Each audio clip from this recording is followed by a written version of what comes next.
Yo les gens, c'est la vérité, le retour. Donc pour ma vérité, on va parler de ce qui s'est passé entre Kenneth Moussa, enfin tout ce qu'il y a autour, toute la fils de puterie des gens qu'il y a autour. Donc pour commencer, on va commencer tranquillement. On va rester sur terre, pépère. On va parler des gens qui accusent les arrobases. Alors t'as des personnes qui font des lives, des vidéos sur YouTube et qui disent ouais, vous avez du sang sur les mains, c'est les arrobases, nan nan nan, bon bref, voilà quoi, des gens qui viennent, qui se connaissent, qui vont me dire, voilà, par exemple moi je me connais, j'arrive à avoir 2000 personnes, imaginons, je traverse un pont qui fait 5 km, il y a bien un connard, il va me dire vas-y saute du pont, tu vas faire du buzz. Il y aurait des morts tous les jours, donc faut arrêter de dire les arrobases, les arrobases. Les arrobases, c'est juste des messages de gens que tu connais pas. À la limite, tu parles de gens virtuels qui, eux, sont actifs, qui se montrent, qui font des lives, machin, et qui pressionnent les gens, à la limite. Mais dire que des commentaires comme ça qui arrivent, ce sont ils sont responsables, parce qu'ils auraient dit, il y en a un, il a dit, ouais, prends quelque chose pour te défendre. Au moment où Kenneth, il aurait pris le couteau après. Mais Kenneth, il dit de toute façon, t'inquiète pas. Mais clairement, de toute façon, ça fait des années qu'il y a des menaces de mort, des machins et tout, et qu'il se passe rien. Heureusement que les gens appellent pas les flics pour toutes les 10 minutes. Dès qu'il y en a, il fait une menace de mort. Sur ce, enfin, sur quoi Kenneth n'a même pas fait de menace de mort, personne ne pouvait le savoir. Accusé aussi l'autre, la banlieue star, d'être coupable, machin, qui coupe son live ou pas, les deux ils auraient pu régler leur compte autre part. Il est vrai qu'il y avait du monde, que ça les engraine, mais c'était leur vie, et si ça aurait pas été chez Banlieue Star, ça aurait été ailleurs. Il est vrai que Banlieue Star, il essaye de calmer l'histoire en rigolant, on sent que d'un côté il veut que ça aille un peu plus loin, mais c'est ce qu'on ressent, peut-être pas, mais c'est ce que je ressens, c'est vrai qu'il y a des moments, eh, calmez-vous, il rigole et tout, prenez rigolade, machin et tout, mais tu vois, il parle pas sérieux, genre vénère, arrêtez vos conneries, c'est bon, machin, tu vois ce que je veux dire? Tu sens que de côté, il fait ça pour se dire s'il se passe quelque chose un peu sale, bon bah, je me dédouane. Donc on peut pas non plus l'accuser, hein, il a rien à voir. Ok, il a rigolé, ok, peut-être qu'il voulait une bagarre, mais je pense pas qu'il voulait un meurtre, et qu'il s'attendait à un meurtre et qu'il soit coupable du meurtre. Ils ont pas besoin de ça. Chacun est grand, chacun vient sur l'application, chacun est responsable de ses gestes. Et Banlieue Star, même s'il en rigole, et en aucun moment il les a engrainés, au contraire, il a quand même essayé de calmer. Donc vous êtes ridicule. N'importe qui fait des lives à ce moment-là, il l'aurait pris Kenneth et Moussa, ça aurait été lui à accuser. Bon, bref, trop facile. Ensuite, là, mettez les ceintures, on décolle dans la fisse de puterie. Là, c'est parti. Vous allez manger des G, là. C'est parti. Alors, commentaires. Des commentaires qui sont heureux que Moussa soit mort. Parce qu'il y a des vidéos, ou alors des gens qui m'ont peut-être suivi, moi je sais pas. J'ai plus trop suivi cette époque-là, là.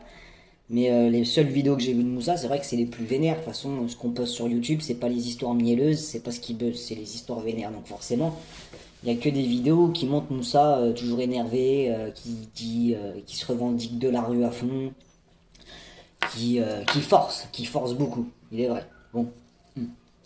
Est-ce que c'est un type méchant pour autant? Les gens ils jugent comme ça. Moi, quand je l'entends parler, j'entends un mec qui s'en prend à une personne, avec qui il a une embrouille, il s'embrouille pour d'autres personnes. Bon, ok, il s'embrouille pas pour eux deux, mais il s'embrouille pour d'autres personnes. Ce mec-là, tu sens qu'il s'embrouille pour quelque chose. Il s'embrouille si, voilà, il va pas descendre et il fait 1m98, 118 kilos. Il faisait pas le mec qui allait descendre et défoncer, montrer que c'était lui le boss. Ça se ressent, c'est pas un mec qui aurait fait du mal à tes grands-parents, qui passe dans la rue, bon bref. Donc la petite fils de puterie d'internet qui s'en réjouissent, vous êtes qui soit mort, mais vous êtes matrixé par internet, c'est un jeu vidéo quoi pour vous. Il y a une famille endeuillée, mais je vais pas m'attarder là-dessus parce que c'est des gens qui n'ont pas de cerveau, tu peux leur faire la morale, ils sont teubés. Mais ils seront plus intelligents une fois qu'ils arriveront en enfer. Là ils réfléchiront autrement. Donc pour ceux aussi qui sont contents que Kenneth soit en prison. Alors il a tué quelqu'un, il est en prison, c'est normal. D'être content quand tu fais partie de la famille ou que tu connais VR6, je comprends aussi, c'est normal, tout à fait. Par contre, ce qui me vénère dans les commentaires, c'est les faux culs. C'est des gens qui te disent ah enfin il a mangé 15 ans de prison, ah tant mieux il est en prison, haha il va moins parler ça. En fait les gens ils rigolent sans se dire que derrière il y a eu un mort. Que pour qu'il en arrive là il y en a eu un mort. Que tu rigoles, je peux comprendre dans ta cassosserie à regarder ces trucs là, que tu prennes parti que dans ta jalousie de casse-osseux, d'interne de Périscope là, ou les autres applications, je peux comprendre que tu sois content qu'il aille en prison pour trafic de stupes, trucs comme ça, mais pour un meurtre, c'est-à-dire que tu calcules pas le meurtre, toi tout ce que tu voulais c'est qu'il aille en prison. La plupart font ça, ils étaient ennemis avec lui virtuellement, ils avaient peur d'affronter Kenneth parce qu'il bougeait et c'était un des rares voilà, qui bougeait son cul, hein. Il y en a beaucoup des grandes gueules et qui font des menaces de mort tous les jours. Et blablabla et qui font rien au final, tant mieux, mais c'est débile de faire les zigotos, les zigotos d'internet là qui font les Tony Montana, bon, bref. Et du coup, les gens jubilent qu'ils soient en prison, juste qu'ils soient en prison et qu'il ait pris une grosse peine. Mais bon, moi je suis plutôt attristé qu'ils soient en prison pour un meurtre, parce que voilà, ce qu'il y a derrière c'est le meurtre que je vois. Attristé de la conséquence, pas pour Kenneth. Il est responsable de ses actes. Il est responsable de plein de choses, hein. T'as 40 ans bientôt, t'es sur Péri, tu veux montrer que t'as la plus longue, bon, voilà. Donc, vraiment, pour les gens qui sont contents que Kenneth soit en prison juste parce que c'était leurs amis, enfin leurs ennemis qu'ils avaient pas les couilles d'affronter en vrai, vous êtes dans une fisse de puterie. Et on sort, là, on rentre dans l'univers là. Mais bon, là, on traverse, là, on passe au-dessus de Thomas Pesquet, direction Mars, nouvelle sphère. Ouais, là, vraiment, c'est vraiment très chaud. Ceux qui en a, ils font des fausses vidéos diffamatoires qui montrent Kenneth faire des préméditations de meurtre genre 5 minutes avant. Donc ça c'est clairement posté pour que accuser encore plus Kenneth et puis noyer l'enquête, ce qui est très grave. Accusation diffamatoire, c'est très grave.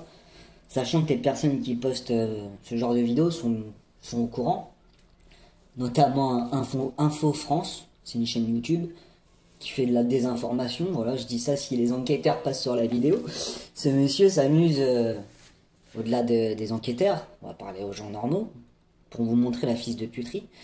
Donc il met des vidéos où on scène Kenneth menaçait des gens à l'époque, il y a longtemps, de mort et tout, comme ils font tous sur internet depuis des années. Et ils font croire que ce jour-là, il faisait des menaces de mort au couteau, ça tombait bien pour lui, tu vois. Il a mis la vidéo, il a enlevé les passages où il dit le nom de la personne qui menace, parce qu'il menaçait pas Moussa. Il parlait pas comme ça, Moussa.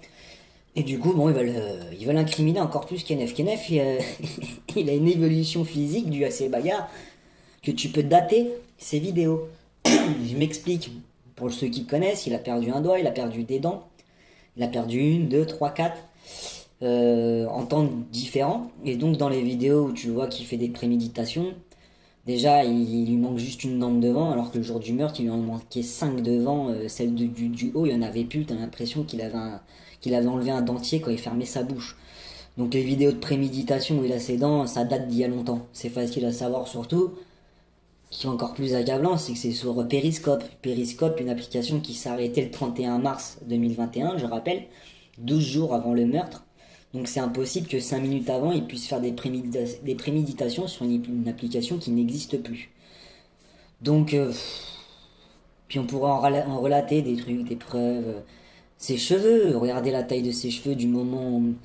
il y a des vidéos où tu vois qu'il est même pas chez sa mère, alors qu'il le jour même il est chez sa mère. Enfin...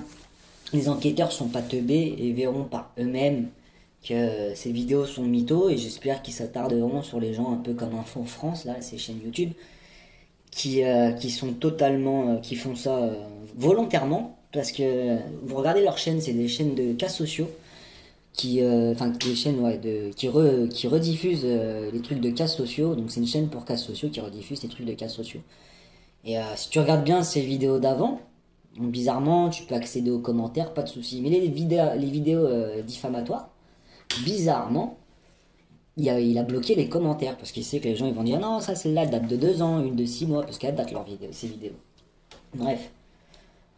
Et ces personnes-là qui tiennent ces chaînes, tu les revois ailleurs commenter avec leur nom de chaîne. Oui, venez voir dans ma chaîne YouTube, j'ai la vidéo d'1 minute avant la préméditation. Donc il est complètement conscient qu'il mitonne, parce qu'en plus, si vous regardez bien les commentaires, on est plusieurs à lui dire, mais cette vidéo elle date de 6 ans, celle-là elle date une de 2 ans, une de 6 mois.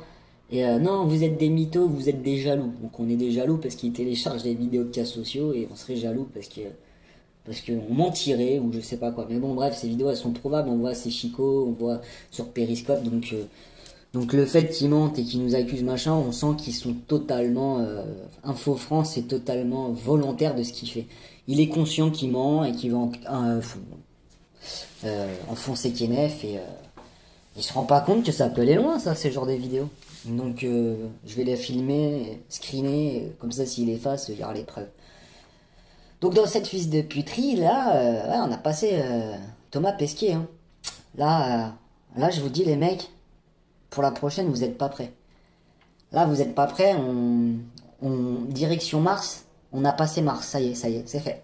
Vous avez même pas vu, hein. On a passé Mars, on va sortir de la sphère.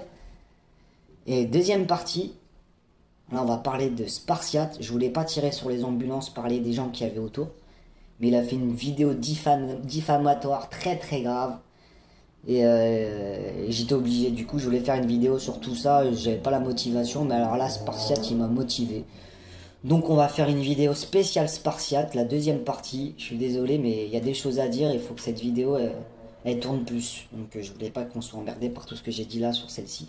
Donc rendez-vous sur la deuxième et mettez vos casques, on change de sphère les gars.